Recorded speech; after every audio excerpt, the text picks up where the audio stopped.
નમસ્કાર વિદ્યાર્થી મિત્રો, આજે આપણે ધોરણ 11 માં ભૌતિક વિજ્ઞાન વિષયની અંદર પ્રકરણ 3 સુરેખ પથ પર ગતિની ચર્ચા કરીશું. હવે આજનો આપણો જે મુદ્દો છે એ તત્કાલીન વેગ અને તત્કાલીન ઝડપનો છે. આગળ આપણે સરેરાશ વેગ અને સરેરાશ ઝડપની વાત કરી. સરેરાશ વેગ જે છે એ આપેલ સમયગાળાની અંદર પદાર્થે કેટલો વેગ પ્રાપ્ત કરેલો છે એની માહિતી આપે છે, પરંતુ કોઈ ચોક્કસ સમયે પદાર્થ જોડે કેટલો વેગ હતો તે જાણી શકાતો નથી.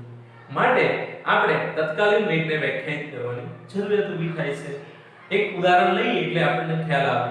ધારો કે કોઈ વ્યક્તિ પાલનપુરથી અમદાવાદ જાય છે, તો એના માટે એને કુલ લાગતો જે સમયગાળો છે એ ધારો કે માની લો કે 2 કલાકનો છે, અને આ જે ડિસ્ટન્સ છે એ 150 કિલોમીટર છે.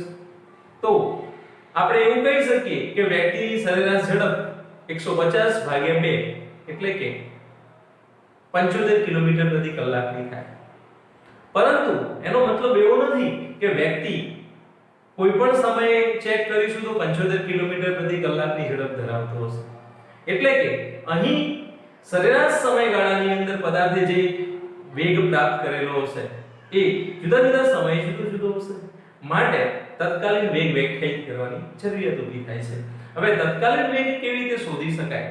તો એના માટે આપણે અહીંયા પહેલા સરેરાશ વેગની વાત કરીએ. તો આગળ આપણે ભણ્યા કે સરેરાશ વેગ જે છે એને આ રીતે દર્શાવાય છે. સરેરાશ વેગ v bar is equal to delta x by delta t.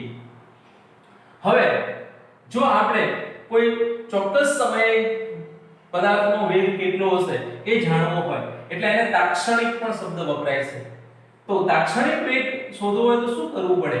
આ જે ડેલ્ટા t છે એને શક્ય એટલો નાનો કરવાની વાત છે. ડેલ્ટા t ટેન્ડ્સ ટુ 0 એટલે અહીંયા લિમિટ લક્ષ ડેલ્ટા t ટેન્ડ્સ ટુ 0 લેવામાં આવે તો શું થશે? તો એ સમયે જે વેગ મળે છે એને આપણે તત્કાલીન વેગ તરીકે ઓળખીશું. એટલે અહીંયા આ જે સરેરાશ વેગ હતો એમાંથી તત્કાલીન વેગ મેળવવો હોય તો શું કરવું પડે છે? તો કે limit delta t tends to 0 નું લક્ષ લેવામાં આવે અને આ લક્ષની અંદર આપણે સમયગાળાને નાનો કરતા જઈએ અને 0 ની ટેન્ડ્સ ટુ 0 સમયગાળાનો જવાબ શક્ય એટલો નાનો કરવામાં આવે તો એ વખતે જે વેગ પ્રાપ્ત થાય છે એને આપણે શું કહીએ છીએ?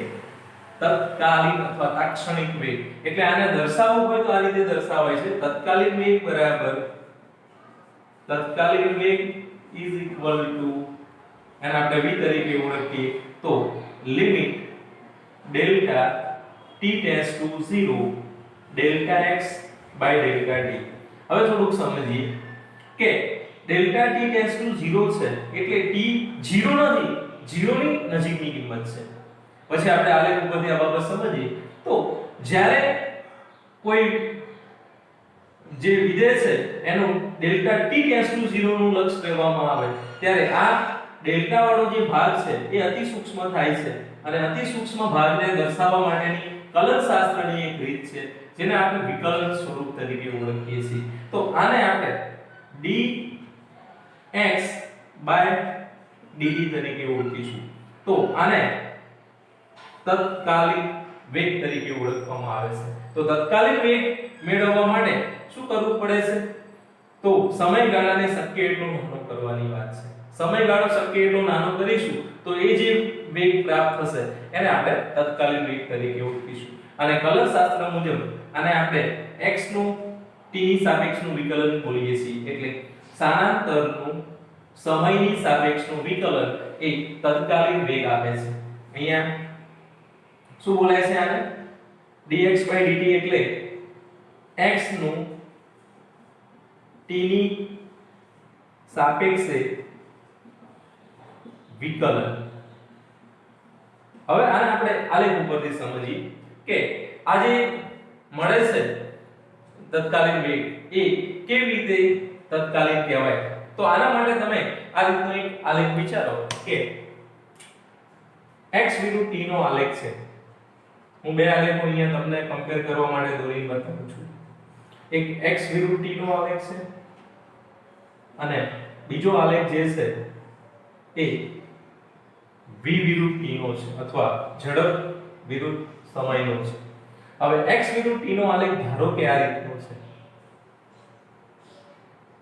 તો આ એવું દર્શાવે છે કે પદાર્થનો જે સ્થાનમાં થતો ફેરફાર છે એ સમય સાથે જુદો જુદો છે. ધારો કે આપણે અહીંયા 5 સેકન્ડ બતાવીએ તો 5 સેકન્ડે સ્થાનાંતર આ રીતે મળશે.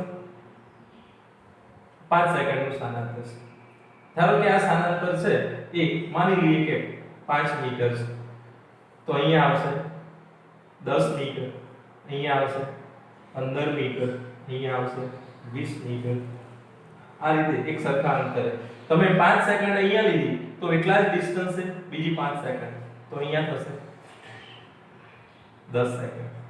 હવે સમજો કે 10 સેકન્ડે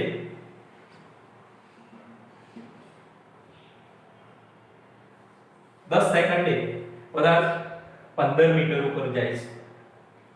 આલેખ ઉપરથી આપણે એવું અહીંયા વિચારી શકીએ છીએ. તો 5 સેકન્ડમાં એને કેટલું અંતર કાપ્યું? 0 થી 5 મીટર. 5 સેકન્ડમાં કાપેલું અંતર 5 મીટર છે. બીજી 5 સેકન્ડની અંદર કાપેલું અંતર 15 માંથી 5 બાદ કરીએ તો 10 થાય છે. તો ટોટલ 10 સેકન્ડમાં કેટલું? તો કે 15 મીટર. એટલે આનો મતલબ એવો થયો કે પદાર્થ એક સરખી ઝડપથી ગતિ કરતો નથી. એનો મતલબ કે નિયમિત ગતિ કરતો નથી, ઝડપ બદલાય છે. તો ઝડપ વિરુદ્ધ સમયનો આલેખ દોરવામાં આવે તો આ આલેખ તમને કંઈક આ રીતનો પ્રાપ્ત થશે. માની લો કે શરૂઆતમાં એની જોડે થોડી કોઈ ઝડપ હતી તો આ આલેખને આપણે આ રીતે દર્શાવીશું. ઝડપમાં થોડોક વધારો થતો જોવા મળે છે. જો ઝડપ એક સરખી રહેતી હોય, વેગ એક સરખો રહેતો હોય તો આ લાઈન સીધી રહે, પણ આ લાઈન શું થાય છે? બદલાય છે. એટલે 5 સેકન્ડ અને 10 સેકન્ડ પ્રમાણે સમય જે છે જુદો જુદો લેવામાં આવે તો સ્થાન વિરુદ્ધ સમયના આલેખ ઉપરથી આપણને ખ્યાલ આવે છે કે અહીંયા ઝડપનો ફેરફાર થાય છે એટલે વેગ પણ બદલાય છે. માટે સ્થાન વિરુદ્ધ સમયનો જે આલેખ છે એ આલેખ જો આપણને આ રીતે વક્ર મળે તો એ એવું દર્શાવે છે કે ગતિ અનિયમિત છે અને અનિયમિત ગતિ હોય તો પદાર્થની ઝડપ બદલાતી હોય, પદાર્થનો વેગ બદલાતો હોય. હવે તમને થોડું કન્ફ્યુઝન ત્યાં થાય છે. ઝડપ શબ્દ અને વેગ શબ્દ આવે છે. મિત્રો એક જ દિશામાં ગતિ થતી હોય તો ઝડપ અને વેગ બંને એક જ થઈ જાય છે. વેગ સાથે દિશા સંકળાયેલી રહે છે, ઝડપ સાથે કોઈ દિશા હોતી નથી. એટલે આપણે માની લો કે એક જ દિશામાં પદાર્થ ગતિ કરીને જાય છે અને એની જે ગતિ છે એ આ રીતે બદલાય છે સમય સાથે. તો આ જે વેગ છે આની ઉપરથી જો વેગ મેળવવામાં આવે આખું કે 10 સેકન્ડમાં એને 15 મીટર અંતર કાપ્યું તો વેગ કેટલો થાય? તો સરેરાશ વેગ લઈશું અહીંયા એવરેજ v તો કેટલો થશે? ડેલ્ટા x ડેલ્ટા t પ્રમાણે ડેલ્ટા x ડેલ્ટા t પ્રમાણે કરીશું તો 15 ભાગ્યા 10 તો આનો જવાબ મળ્યો 1.5 મીટર પર સેકન્ડ. હવે સમજો કે સરેરાશ વેગ 1.5 મીટર પ્રતિ સેકન્ડનો છે, પરંતુ તત્કાલીન વેગ એટલે આ પોઝિશનનો વેગ, આ પોઝિશનનો વેગ, આ પોઝિશનનો વેગ, આ પોઝિશનનો વેગ 1.5 જ છે એવું આપણે કહી શકીએ. તો કે જો આ આલેખ આપણને આ રીતનો મળ્યો હોત સ્ટ્રેટ ઢાળ એક સરખો રહેતો હોય તો આપણે શું કહી શકીએ કે અહીંયા જેટલો વેગ છે એટલો જ કણનો અહીંયા વેગ હશે, એટલો જ અહીંયા હશે, અહીંયા એટલો જ હશે. જુદી જુદી પોઝિશનમાં વેગ એનો એક સરખો હશે, પણ આલેખ આપણને કરવો મળે છે. એનો મતલબ કે અહીંયા જે વેગ હતો એ જુદો હશે, અહીંયા જુદો હશે, અહીંયા જુદો હશે, અહીંયા જુદો હશે. તો આ સિચ્યુએશન ની અંદર જ્યારે જુદા જુદા વેગ ધારણ કરીને પદાર્થ એક સ્થાનેથી બીજા સ્થાને જાય છે ત્યારે આપણે ઢાળ સીધી રીતે મેળવી શકતા નથી. આનો ઢાળ શોધવા માટે આપણે ગઈકાલે વાત કરી હતી કે ડેલ્ટા x અને ડેલ્ટા t નો ગુણોત્તર એટલે સરેરાશ વેગ મળે. પણ આનો ઢાળ કેવી રીતે શોધીશું? તો કે અહીંયા જુદો ઢાળ આવે, અહીંયા જુદો આવે, અહીંયા જુદો આવે, અહીંયા જુદો આવે. તો આવી પરિસ્થિતિમાં ઢાળ જુદો જુદો મળે છે, ઢાળ જુદો જુદો મળે છે એનો મતલબ એવો થયો કે આપેલ જુદા જુદા સ્થાનો માટે એનો વેગનો જવાબ જુદો જુદો છે. હવે શું કરવું પડે? તો આના માટે આપણે એક મેથડ યુઝ કરીએ છીએ. એ મેથડ આ રીતની છે. કોઈ જે બિંદુ માટેની આપણે ગણતરી કરવા માંગતા હોઈએ એ બિંદુ જે છે એના વેગને આપણે અહીંયા આ રીતે સમજીએ કે ધારો કે મારે જે વેગ છે એ પર્ટિક્યુલર સમયનો જોઈએ છે અને થોડો વધારે વક્ર દોરી સમજીએ કે ધારો કે આ રીતનો કરવો પડે છે તો મારે આ પોઈન્ટ માટેનો જ્યારે વેગ મેળવવો હોય ત્યારે મારે શું કરવું પડે છે તો કે આ બિંદુ આગળ આ રેખાને સ્પર્શીને જતી હોય એવી એક લાઈન દોરવી પડે જેને આપણે સ્પર્શક કહીએ છીએ અને આ જે સ્પર્શક મળે છે એનો ઢાળ મેળવવામાં આવે તો એ આપણને અહીંયા આપેલા બિંદુ માટે વેગ આપે છે અને જેને આપણે dy બાય અહીંયા dx બાય dt તરીકે ઓળખીશું તો આ થઈ તત્કાલીન વેગની વાત સરેરાશ વેગ શોધવો હોય તો શું કરે તો જે બિંદુ અહીંયાથી અહીંયાનું બિંદુ લેવાનું થાય અને આને જોડતો એક આ રીતનો રેખાખંડ લઈ લેવામાં આવે અને પછી એનો ઢાળ મેળવવામાં આવે તો આનો ઢાળ મળે જે એને આપણે સરેરાશ વેગ કહીશું તત્કાલીન વેગ તો જે તે ક્ષણની વાત કરવાની છે અહીંયા આપણે જુદા જુદા સમયે કણ જુદી જુદી પરિસ્થિતિમાંથી પસાર થાય છે તો એ પરિસ્થિતિમાં કણનો તમે જો બે બિંદુને સ્પર્શક દોરો અને સ્પર્શક દોરી ઢાળ મેળવો તો એ આપણને તત્કાલીન વેગ આપશે અને જો તમે બે બિંદુઓ લઈ લો પ્રારંભિક અને અંતિમ અને એને જોડતો રેખાખંડ બનાવી એના ઉપરથી ઢાળ મેળવો આ રીતે તો એ આપણને સરેરાશ વેગ આપશે હવે તત્કાલીન વેગ અને સરેરાશ વેગ આપણે જનરલી આલેખ ઉપરથી મેળવતા નથી પરંતુ એનો જે જવાબ છે એ આપણે અહીંયા વિકલનની રીત દ્વારા મેળવીએ છીએ હવે વિકલનની રીતે કેવી રીતે જવાબ મળે તો એના માટે આખું કલન શાસ્ત્રની અંદર વિકલનના જે નિયમો છે એ આપેલા છે જે આપણે અહીંયા જરૂરિયાત પૂરતા નિયમોનો ઉપયોગ કરીશું બાકીના નિયમો ફિઝિક્સની અંદર આપણે વાપરતા નથી આમ તો કલન શાસ્ત્ર એ ઘણો મોટો વિભાગ છે મેથેમેટિક્સનો અને એના ઘણા બધા સૂત્રો પણ આવે છે જે આપણે બધા યાદ નહીં રાખીએ તો ચાલશે આપણે જે જરૂરિયાત વાળા છે એની અહીંયા ચર્ચા કરીશું હવે x નું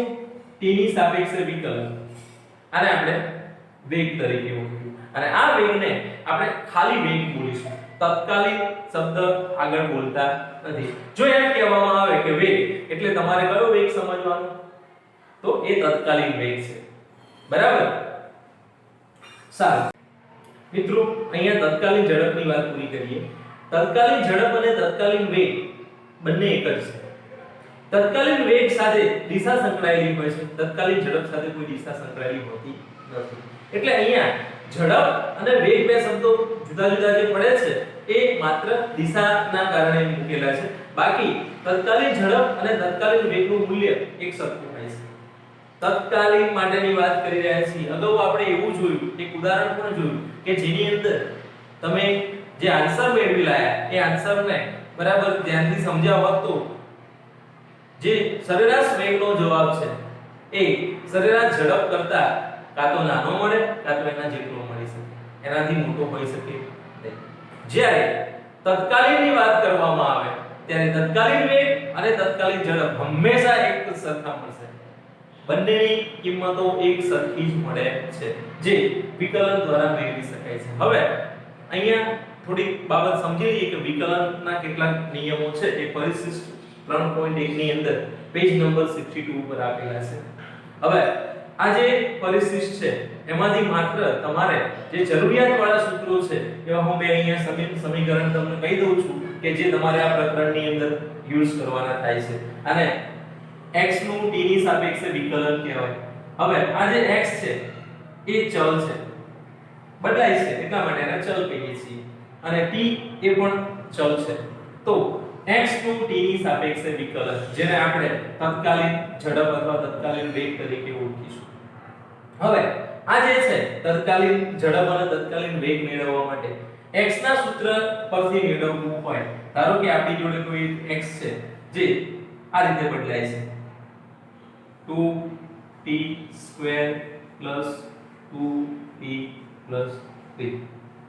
હવે t સાથે x નો આવો સંબંધ છે એટલે x બરાબર આ રીતનું જે પદ છે એ એવું દર્શાવે છે કે પહેલા સેકન્ડે કેટલો x મળશે તો t બરાબર 1 લઉં તો 1 નો વર્ગ 2 કૌંસમાં 1 કે હશે તો 1 નો વર્ગ એટલે 1 2 ગુણ્યા 1 એટલે 2 અને 2 ગુણ્યા 1 એટલે 2 તો 2 + 2 4 4 અને 3 7 2 મૂકીએ તો t નો જવાબ તો 2 2 નો વર્ગ 4 4 દુ 8 વત્તા એટલે અહીંયા આ રીતે લખીએ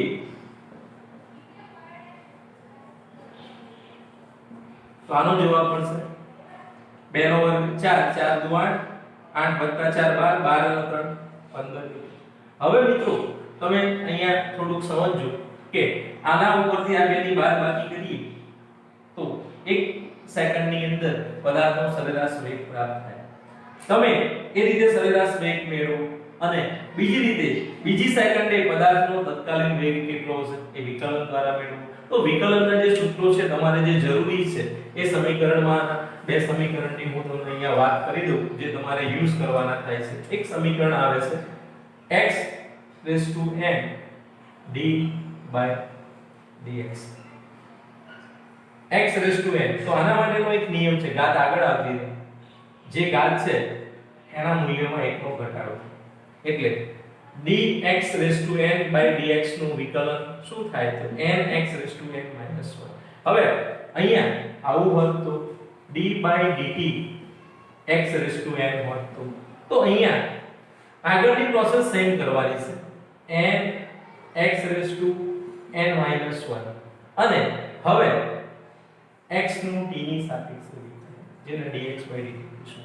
અહીંયા કેમ નથી લખ્યું તો મિત્રો અહીંયા આવે છે dx/dx અને x નું x ની સાપેક્ષે વિકલન 1 થઈ જાય છે માટે આપણે આની અંદર આવું લખતા નથી. જો તમે t ની સાપેક્ષે કરતા હોય તો પાછળ એક પદ આ રીતે એડ કરવું પડે છે. એટલે તમારે આ એક સૂત્ર આની અંદર ખાસ યાદ રાખવાનું ચેપ્ટર પૂરતું. બીજું આવે છે એક ચલ હોય અને એક અચળ પદ હોય જેમ કે અહીંયા 2t². તો આની અંદર 2t². આમાં તમે જોઈ શકો છો કે 2 એ અચળ પદ છે, t એ ચલ છે, સમય બદલાય છે, 2 અચળ પદ છે. તો આને આપણે અચળ પદ કહીશું અને આ ચલ કહીશું. જ્યારે આવું હોય હવે આની જગ્યાએ હું a ધારી લઉં અને આની જગ્યાએ હું u ધારી લઉં. ચલને u કીધું અને અચળ પદને a કીધું અને આનું વિકલન કરવાની વાત આવે આ રીતે કે d/dt of a u. a શું છે? અચળ પદ, u એ ચલ છે. યાદ રાખજો અચળ પદ છે અને આ ચલ છે. તો આનું વિકલન જ્યારે કરશો ત્યારે આ a ને તમારે બહાર કાઢી નાખવાનો છે. એનું વિકલન થશે નહીં. ખાસ યાદ રાખજો આ a એ અચળ પદ છે અને ચલ સાથે અચળ પદ ગુણાયેલું હોય કેવો સંબંધ છે? ગુણાકારનો. ત્યારે ચલનું વિકલન થતું અચળ પદનું વિકલન થતું નથી અને ચલનું વિકલન એ રીતે આ રીતે લખશું du/d. એટલે આ એક નિયમ ધ્યાનમાં લઈશું. d/dt of au a એટલે અચળ પદ, u એ ચલ છે.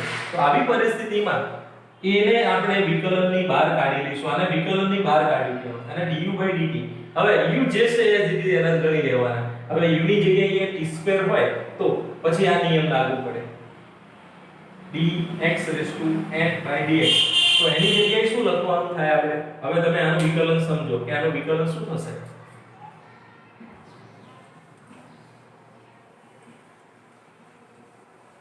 આનું વિકલન શું બનશે? તો આનું વિકલન તમને આ રીતે મળશે. ધારી લઈએ કે અહીંયા 2t² એ x છે. તો આ બાજુમાં શું લખાય? dx/dt. તો આ બાજુમાં શું લખાય? d/dt of 2t². હવે આટલું કર્યા પછી તમે જોઈ શકો છો કે આ બાજુમાં તો વેગ મળી dx/dt ને શું કહીએ છીએ? dx/dt એટલે વેગ. તો આની જગ્યાએ હું v લખી દઉં અને d/dt of 2t². કૌંસમાં જે પદ છે હવે કોના જેવું થયું તો કે a અને u. a એટલે અહીંયા 2 અને u એટલે t². તો પહેલા શું કર્યું 2 ને બહાર કાઢી લો અને d/dt ઓફ શું લખો t². જો કોના જેવું થઈ ગયું આના જેવું થઈ ગયું d/dt of x⁴n d/dt of t².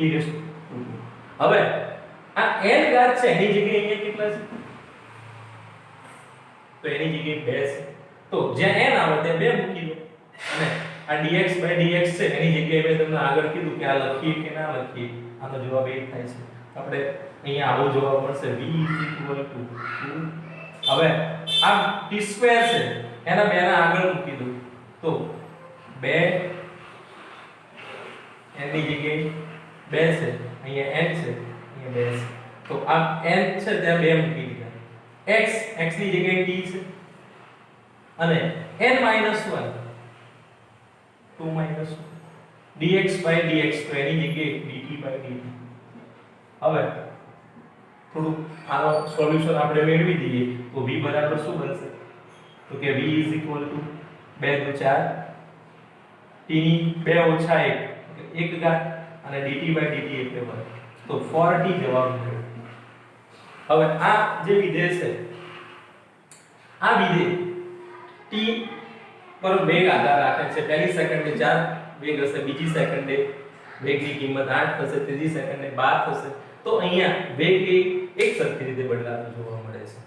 ફરીથી અહીંયા વિકલનના બે સમીકરણો તમે હાલ પૂરતા ધ્યાનમાં રાખો. આજે આપણે બે સૂત્રોનો અહીંયા સમજ મેળવીએ. પહેલો dx/dx એટલે આ x⁴n જે છે એ n ની જગ્યાએ કોઈ પણ કિંમત હોઈ શકે. બરાબર, n ની જગ્યાએ જે પણ કિંમત હોય એ આપણે ત્યાં n ની જગ્યાએ મૂકી દેવાનું છે. x⁴n - 1 dx/dx. હવે dx/dx એટલે 1 થઈ જશે. આની જગ્યાએ આપણે 1 સમજી લઈશું. આ શું આવશે? આની વેલ્યુ 1 થઈ જશે. એટલે આ નહીં લખી. જો x ની જગ્યાએ અહીંયા ભાગાકારમાં dx છે એની જગ્યાએ dt હોય તો શું કરવાનું? તો આ પરિસ્થિતિમાં બાજુમાં લખવું પડે dx/dt. પણ આપણા જોડે અહીંયા આ પરિસ્થિતિ પ્રમાણે વિચારો તો t² નું dt ની સાપેક્ષે વિકલન છે. એનો મતલબ કે dt/dt છે. dt/dt એટલે 1 થઈ જશે. તો આ પદ આપણે લખીશું. થોડું ફરીથી બીજું અહીંયા જે સમજવા જેવી બાબત છે એ ફરીથી અહીંયા જોઈ લઈએ. માની લો કે તમારી જોડે આવું સૂત્ર આપેલું છે x = 4t² + 5 + 6. હવે આનું મારે વિકલન કરવું છે. આ જે છે પદ એની અંદર 1 2 અને 3 પદો છે. સમજો આ પદ અચળ છે. આમાં કોઈ જગ્યાએ ચલ આવતો નથી એટલે છેલ્લું પદ અચળ પદ છે. આ પદની અંદર અચળ અને ચલ બંને છે અને આ પદની અંદર અચળ અને ચલ બંને છે. એનો મતલબ કે અહીંયા આપણે કયો નિયમ લાગુ પાડીશું? વિકલનનો આ નિયમ છે ચલ અને અચળ પદ. અચળ પદને એમ ના રાખવાનું, વિકલન કોનું થશે? ચલનું થશે. એ જ વસ્તુ અહીંયા પણ લાગુ પડશે. અહીંયા શું કરીશું? તો યાદ રાખીશું કે અચળ પદમાં સમય સાથે કોઈ ફેરફાર થતો નથી. તો આનું વિકલન લઈશું ΔX/ΔT.